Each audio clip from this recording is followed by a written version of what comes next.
Bienvenidos a nuestros servicios en línea y presencial, Iglesia Evangélica Presbiteriana de Rioja, ardía y no se consumía. Sé parte de nuestros servicios. Martes, noches de oración, 7 p.m.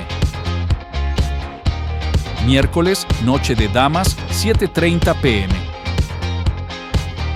Sábados, reunión de jóvenes y adolescentes, 7:30 p.m. Domingos, desde las 6:30 a.m., tenemos el servicio matutino. 10 a.m., nuestro servicio central. Y desde las 7 p.m., nuestro servicio dominical nocturno. Puedes seguirnos y vernos por nuestras plataformas y la televisión.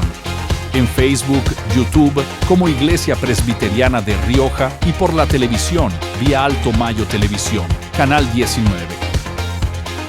Bienvenidos.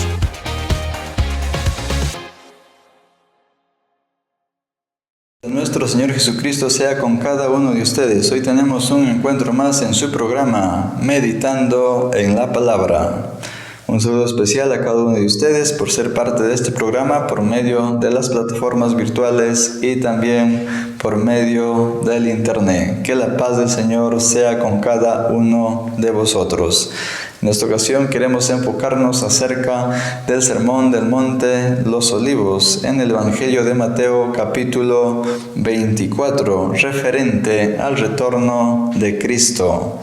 En esta ocasión pues quiero enfocarme en este tratado, dado el dilema que se viene dando, como pasó en el mes de septiembre de este año 2024, que se hizo un anunciado que para el 17 y 18 de determinado mes iba a ocurrir, por ejemplo, el evento del arrebatamiento secreto que se habla dentro del dispensacionalismo, suceso que no se ha dado, y también han surgido así muchos personajes dentro de la historia, como fue en aquellos años de los años 1914 con el personaje Russell, fundador de los Testigos de Jehová, que afirmó que para determinado año era la llegada de Cristo, suceso que no sucedió. Más adelante su sucesor, Rutherford, afirmó en el año 1921, ante la decepción de sus seguidores, de los Testigos de Jehová,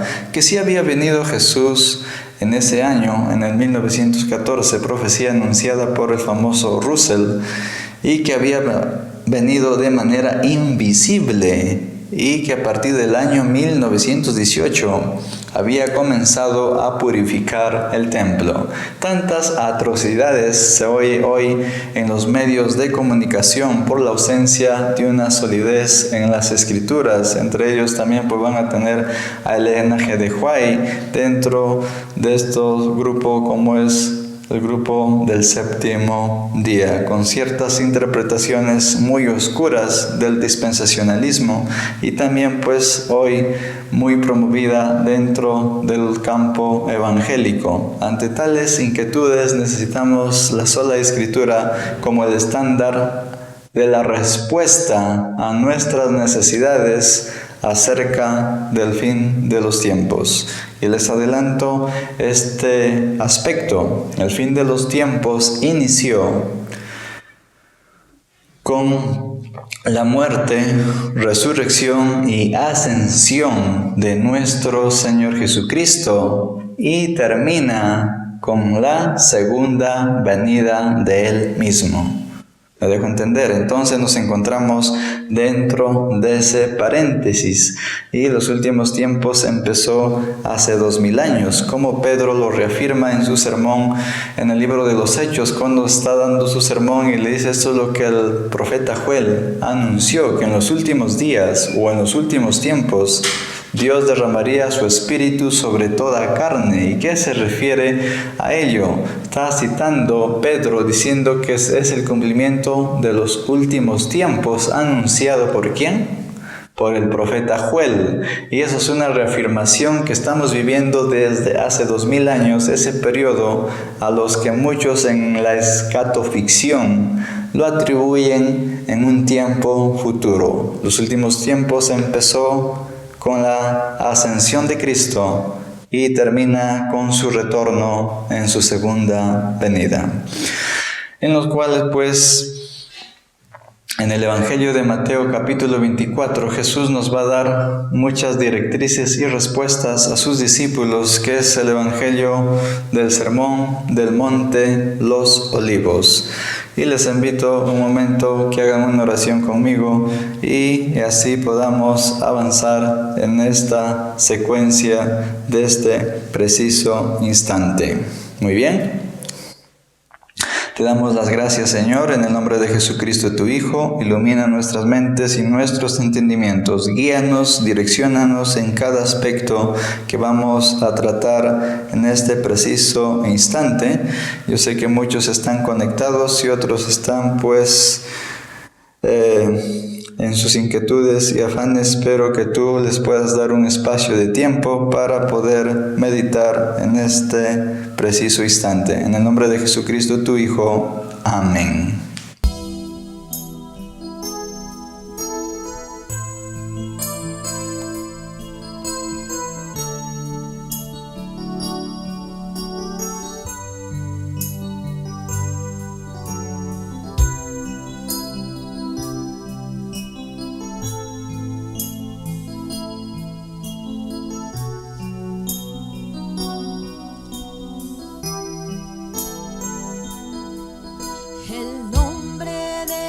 Jesús es poder, el nombre de Jesús victoria es, el nombre de Jesús levantado está, el nombre de Jesús sublime es, el nombre de Jesús es poder, el nombre de Jesús victoria es, el nombre de Jesús levantado está, el nombre de Jesús sublime es, y yo le canto y le alabo, yo le exalto y le adoro, porque el nombre de Jesús es poder, y yo le canto y le alabo, yo le exalto y le adoro, porque el nombre de Jesús es poder.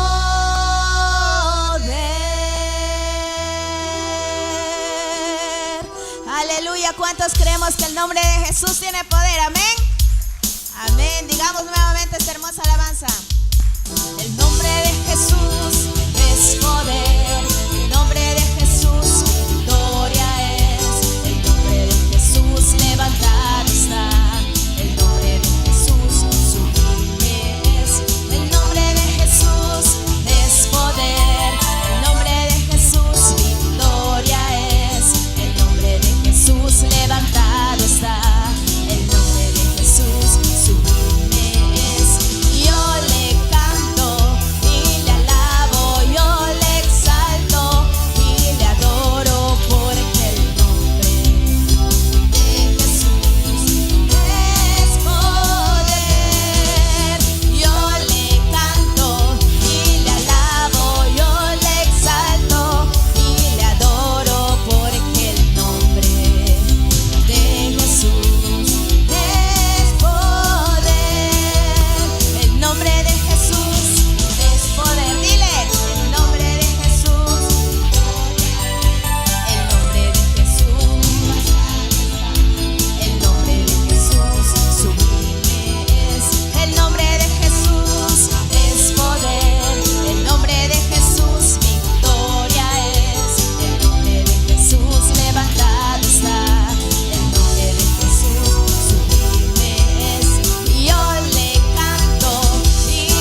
Muy bien.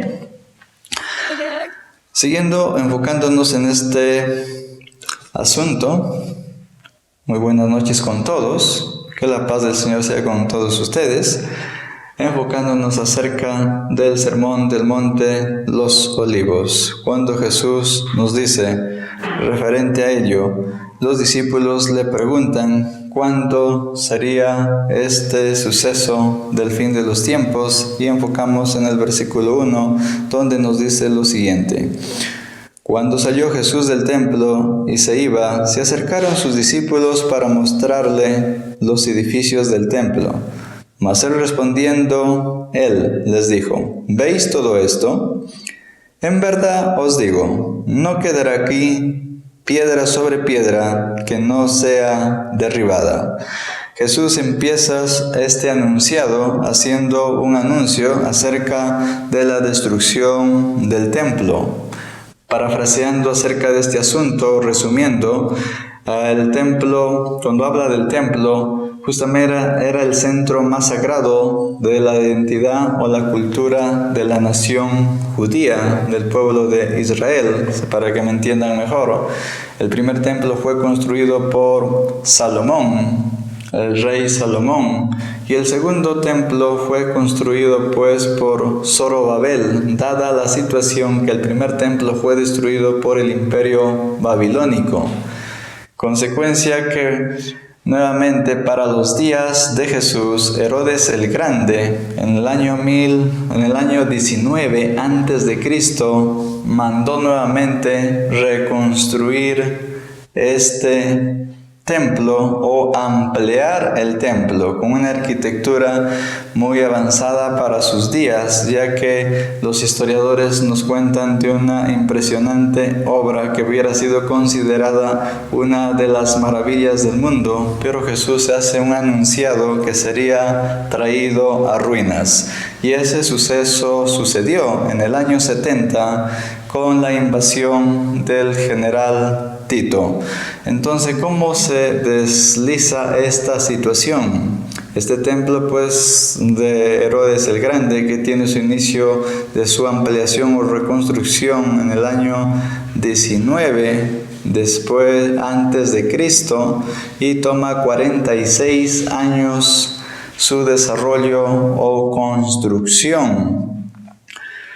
Cosa que para el tiempo de Zorobabel o Esdras, ellos hicieron cierta reconstrucción, pero Herodes el Grande, claro, le da ese toque o esa terminación más amplia a fin de que lo reconocieran como rey en sus días. Eso es un resumen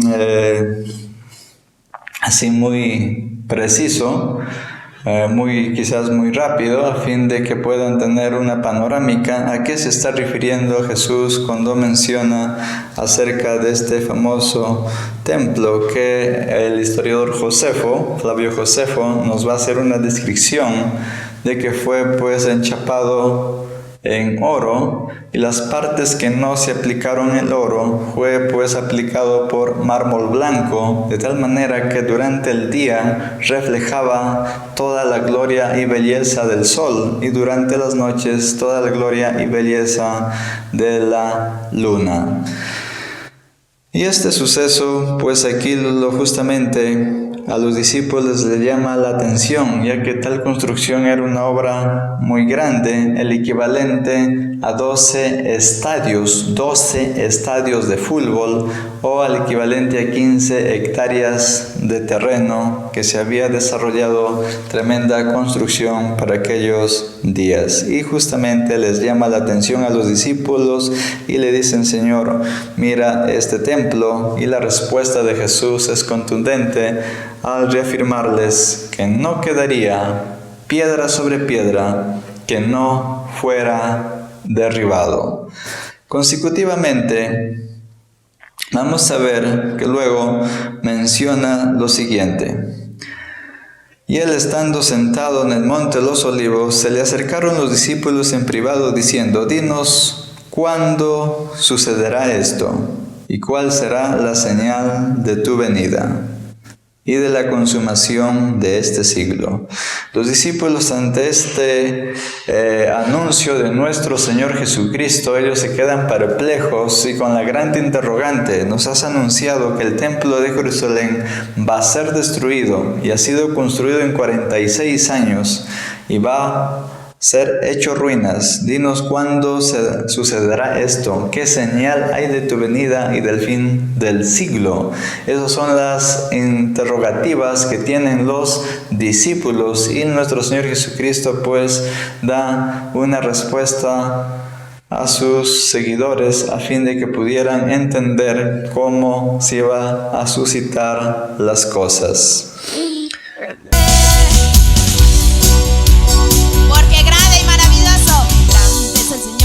Creador del universo, canta y danza al Rey que viene pronto. De felicidad el corazón nos llena. Grande es el Señor, grande es el Señor, creador del universo. Fuerte, de felicidad el corazón nos llena. Grande es el Señor.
nuestro Dios por... Primeramente, cuando se dio la destrucción del templo, tiene su cabal cumplimiento para el año 70.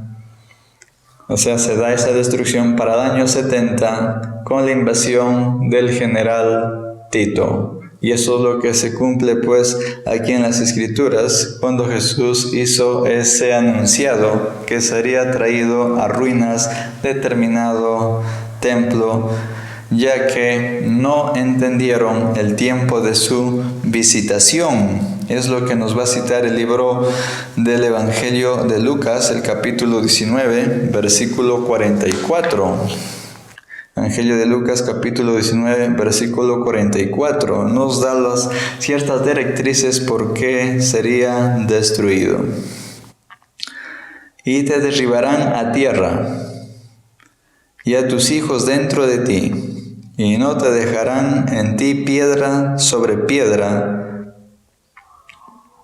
porque no conociste el tiempo de tu visitación. ¿Qué quiere decir eso? Que no conocieron el tiempo de su visitación, y la respuesta quizás más clara, más contundente, lo podemos encontrar también en las Escrituras, en el Evangelio de Mateo capítulo 12, donde Jesús hace mención, he aquí uno más grande que el templo. Mateo capítulo 12, versículo 6 dice, pues os digo que algo mayor que el templo está aquí. Pues os digo algo mayor que el templo está aquí. ¿Quién era? La misma presencia de nuestro Señor Jesucristo. El primer templo gozó de la presencia de ¿qué? De la gloria de Dios, de la presencia del Mesías, de la Shekinah, como muchos lo describen en el tiempo de los días de Salomón. El segundo templo, construido por Esdras y Zorobabel en los tiempos de Nehemías, pues ya no gozó de esa presencia, en que Esdras trató de restaurar la adoración de la nación, y para los días de Herodes el Grande lo amplió y mejoró en su construcción, invirtiendo bastante tiempo, 46 años, para que fuera perfeccionado en toda su esplendor y belleza. Con todo eso, creo que hemos resumido un poco este asunto de este detalle que es mencionado aquí por los discípulos acerca de esta construcción. ¿Y qué dice Jesús al respecto de esto cuando ellos le preguntan en privado, dinos, ¿cuándo sucederá esto? En primera instancia, ya les mencioné que tuvo su cumplimiento para el año 70, pero una de las respuestas que esclarece este aspecto se encuentra también en el versículo 34, versículo 34 del mismo Evangelio de Mateo, capítulo 24. Y nos dice el versículo 34, en verdad os digo, que no pasará esta generación hasta que todo esto suceda. No pasará esta generación hasta que todo esto suceda. Jesús hace ese anunciado para los años 30, después de Cristo, durante su ministerio. Y para los años 70, habían pasado, al año 70, después de Cristo, había un periodo de 40 años. ¿Qué quiere decir? Que una generación, de acuerdo a las expresiones y palabras de nuestro Señor Jesucristo, constan ¿de qué? De 40 años. Entonces está reafirmando que aquella generación de aquellos días no pasaría y presenciarían la destrucción de aquel templo. Pero los discípulos ya estaban advertidos acerca de lo que se venía. Justamente Él les da toda esta bagaje teológico acerca del fin de los tiempos, que tuvo lugar con su ascensión y culmina con su segunda venida. Quiere decir que nos encontramos dentro de ese periodo de espacio y tiempo, viviendo pues desde hace 2000 años el fin de los tiempos. No es que está en el futuro, empezó hace 2000 años con la ascensión, resurrección y ascensión de nuestro Señor Jesucristo, y tiene su cabal cumplimiento con su segunda venida. Entonces, respondiendo a esa respuesta de los discípulos, pues cuando le preguntan cuándo sucederá esto, Él les da esa afirmación, que no pasaría esa generación. Y justamente en el año 70, el templo fue traído a ruinas, que no quedó piedra sobre piedra, ya que cuando el templo fue incendiado, el oro se derritió por el fuego y se metió dentro de las hendiduras de la construcción de las piedras de aquel tiempo, que los romanos, los hombres legionarios, movieron piedra sobre piedra para extraer el oro que se había diluido en medio y luego se había, claro, ya regresado a su normalidad, para ser extraído, cumpliendo así las palabras de Jesús, que no quedaría piedra sobre piedra que no fuera derribado. Este suceso pues tenía que ver. ¿Y por qué Dios permitió eso? Permitió porque justamente no entendieron, dice, el tiempo de su visitación, y como lo menciona el Evangelio de Lucas, el capítulo 19, versículo 44, que alguien más grande que el templo estaba en medio de ellos, como el caso de Jesús cuando llora por Jerusalén en el capítulo 23, versículo 37 del mismo Evangelio de Mateo, donde llora y dice: Jerusalén, Jerusalén, que matas a los profetas y apedreas a los que te son enviados. ¿Cuántas veces quise juntar a tus hijos como la gallina junta a sus polluelos bajo sus alas, mas no quisiste? He aquí que vuestra casa os dejará desierta. Y eso es el anunciado que hace Jesús, decretando ¿qué cosa? Un juicio sobre ellos. Y hay algo impresionante dentro de este suceso, que Jesús se pone a enseñar en el monte de los olivos. Como lo menciona en el versículo 3, Él sentado en el monte de los olivos, donde los discípulos se acercan. Y ahí no solamente que fue una casualidad que Jesús está enseñando en el monte de los olivos, está cumpliendo también una profecía o profecías del Antiguo Testamento mencionadas pues en Ezequiel capítulo 10, versículo 18, donde la gloria del Señor abandona el templo y se posa en la parte del muro oriental del umbral del templo, de la puerta de la entrada. Pero luego Ezequiel 11, 23 menciona que la presencia de la nube o de la gloria de la nube abandona también ese lugar y posa en el monte del oriente. A ver, les voy a invitar que lo revisen, el capítulo 11, versículo 23.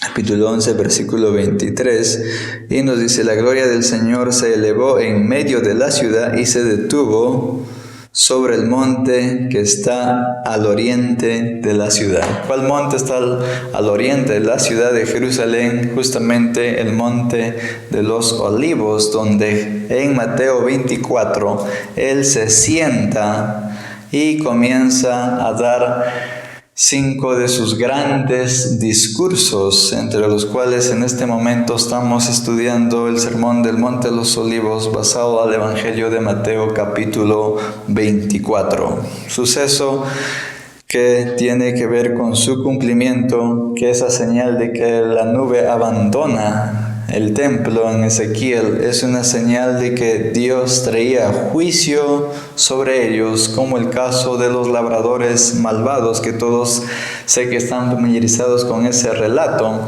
donde un mayordomo, un rey tuvo una viña y le dio a unos labradores, y estos labradores pues cuando ya llegó el tiempo de la cosecha, el rey manda que le den su parte, manda a sus criados, y los labradores matan o asesinan a los enviados por el rey. ¿Qué dice el rey? Enviaré Pues a mi hijo, a él le harán caso y le darán lo que corresponde. Y también estos labradores dicen, él es el príncipe, matemos al príncipe y apoderémonos de la viña.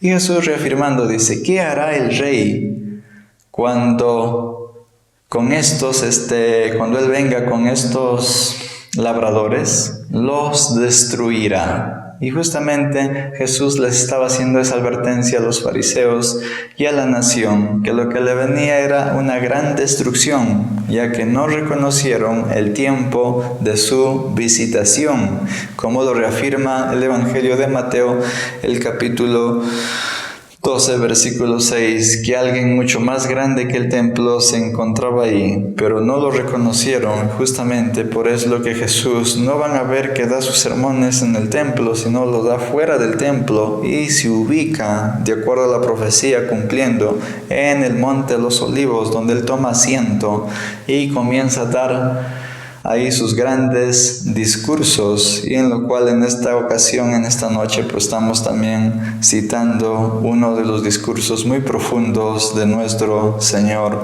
Jesucristo. Avanzando con este asunto, también le preguntan, ¿cuál será la señal de tu venida? Ya hemos respondido el conclave acerca de que no pasaría esa generación del anunciado de Jesús durante su ministerio en los años 30 después de Cristo, o en su ministerio que él está desarrollando, hacia ese anunciado que no pasaría esa generación, y cuando se cumple en el año 70, del año 30 al año 70 hay un periodo de 40 años, y entonces nos está diciendo que una generación consta de 40 años desde las palabras mismas de nuestro Señor Jesucristo.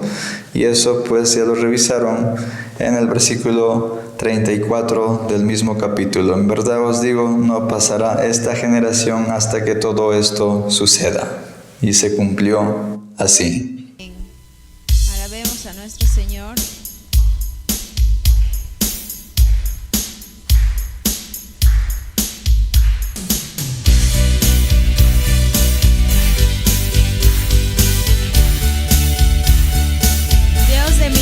Y amor, sanas y das salvación. Incomparable eres tú.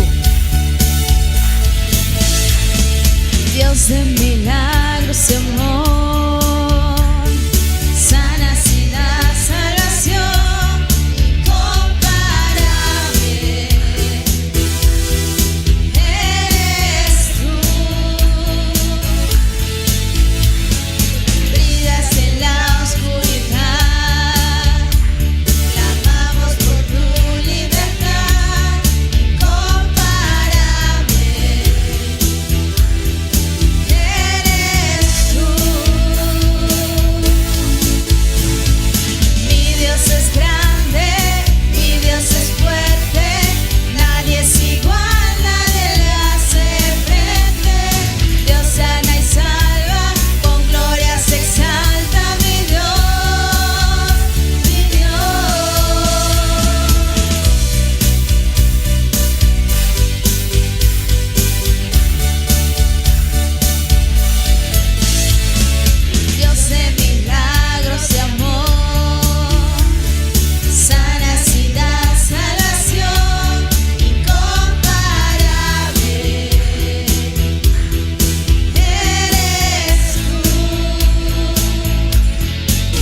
Luego, respondiendo a la inquietud también que los discípulos le preguntan, ¿cuál será la señal de tu venida?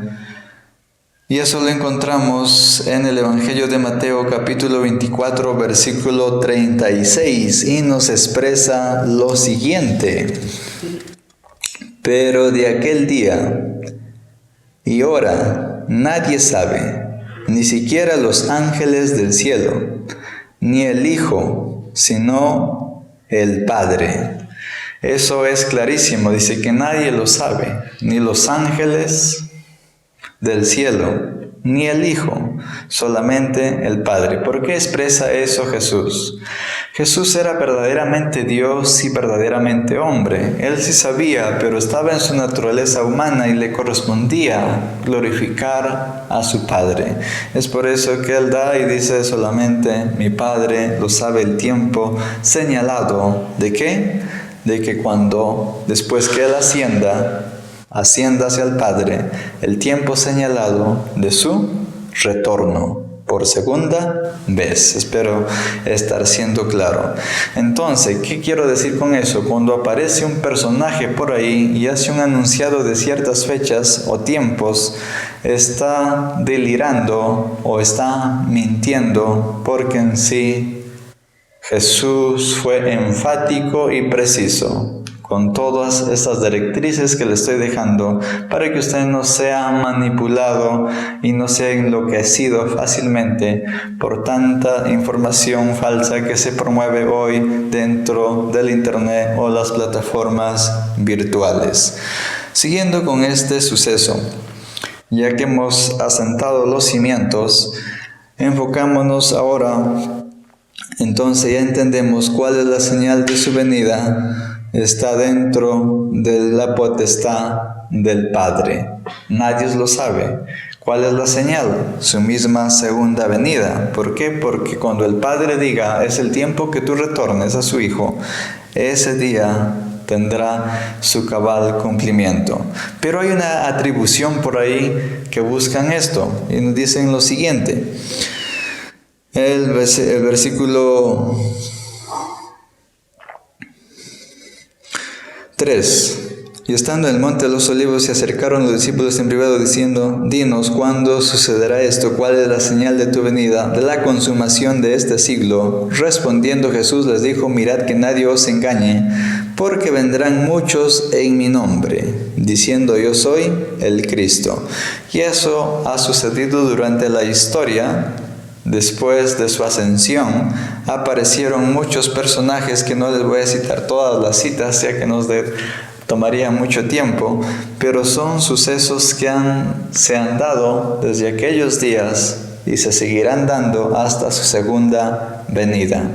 Estamos viviendo los últimos tiempos desde hace 2000 años con su ascensión y culmina con la segunda venida. Y nos encontramos dentro de ese periodo de que van a aparecer muchos personajes que se van a autodominar cierta iluminación o como dándose a conocer como gurús. ¿Qué más nos enfoca el versículo 4? Mirad que nadie os engañe. Versículo 5, porque muchos vendrán en mi nombre, diciendo yo soy el Cristo. Ojo, yo soy el Cristo, y engañarán a muchos. Ya tienen ese movimiento, por ejemplo, de la diosa madre, o Jesús que se ha encarnado en cierto personaje de allá del Medio Oriente. Y todo eso ya estaba anunciado en las Escrituras, que todas esas cosas iban a acontecer. Pero el versículo 6 sigue ampliando el asunto. Y habréis de oír de guerras y rumores de guerras. Cuidado, no alarméis, porque es necesario que todo esto suceda, pero todavía no es el fin. Porque se levantará nación contra nación, reino contra reino, en diferentes lugares, habrá hambre y terremotos. ¿Qué nos está diciendo en estos versículos el 7? Que habría, ¿qué cosa? Guerras, conflictos, tanto en el 6 que nos habla también de lo mismo, de conflictos de nación contra nación.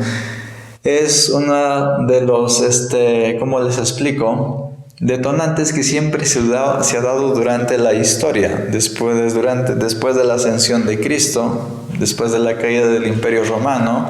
Ha continuado ese proceso durante los tiempos, como hubo el Imperio español, hubo el Imperio británico o inglés, hasta que luego, después de la Segunda Guerra Mundial, se suscitó por el poder de los Estados Unidos, o también que hoy se viene ya este dilema de la OTAN y el poder de Rusia, ¿no? Son poderes que siempre han surgido durante todos los periodos de tiempo en la historia. Eso no representa ninguna señal del fin de los tiempos. ¿Por qué? Porque el fin de los tiempos empezó con su ascensión y termina con su segunda venida. Y son sucesos que tendrán lugar durante todo este paréntesis de la historia de la iglesia. Siguiendo el suceso o explicando este asunto, el versículo 8. Pero todo esto es solo comienzo ¿de qué? De dolores. Comienzo de dolores. ¿Qué representa estos dolores? Es el proceso de la iglesia, que en medio de estas tribulaciones o angustias, la iglesia sea fortalecida y desarrolle esa confianza en la plenitud de nuestro Señor Jesucristo por medio de la palabra infalible que es la sola Escritura.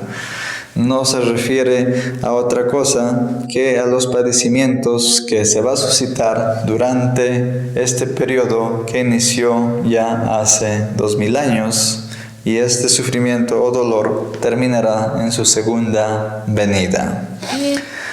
Precisando este asunto, es lo que también en el versículo 9 dice: entonces os entregarán a tribulación y os matarán, y seréis odiados de todas las naciones por causa de mi nombre. Seréis odiados por las naciones por causa de mi nombre.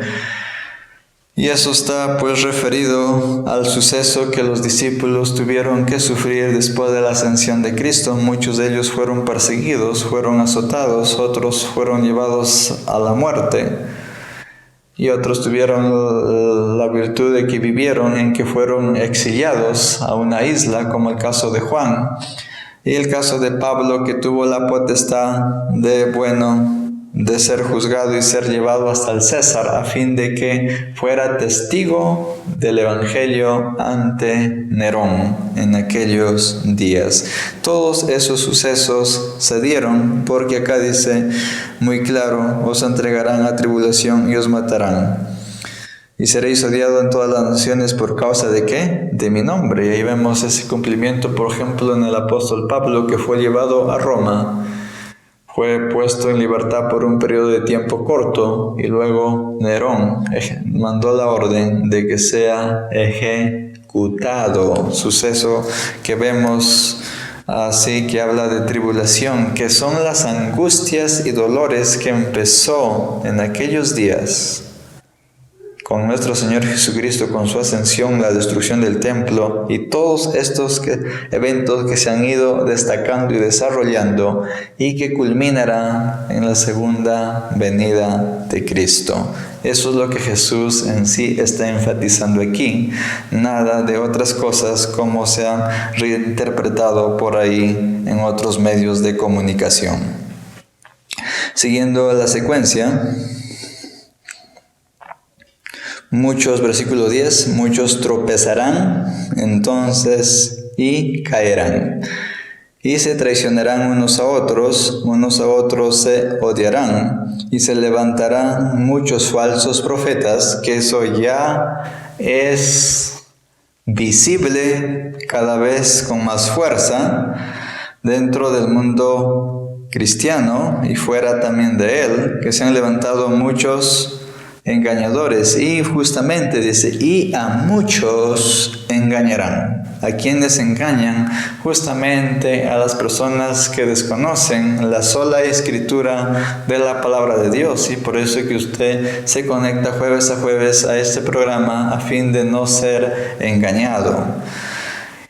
Y debido al aumento de la iniquidad, el amor de muchos se enfriará. Justamente esto está referido a qué cosa, a la situación de que se ve hoy en día, que hay mucho engaño de muchos personajes llamados creyentes o líderes religiosos que hacen mofa y negocio de la fe dentro del cristianismo, utilizando el nombre de Dios.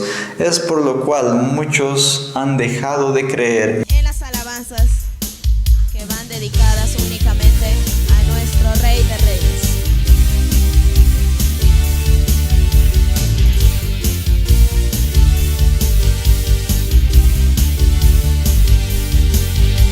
Me gozaré en tu presencia, Jehová, con todas mis fuerzas gritaré.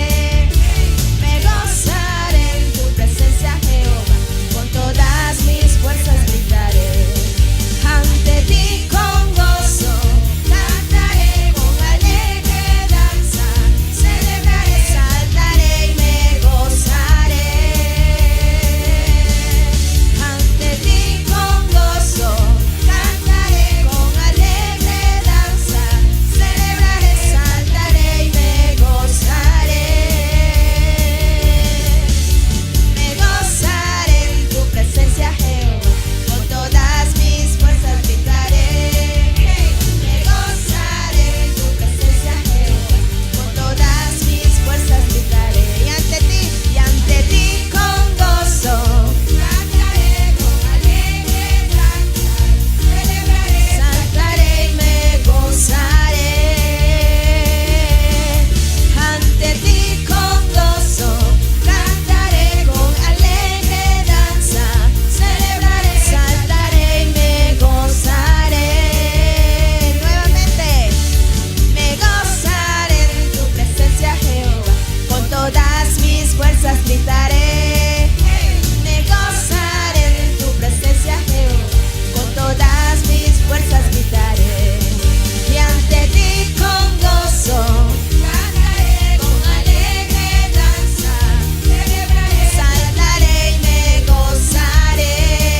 Jehová, con todas mis fuerzas gritaré.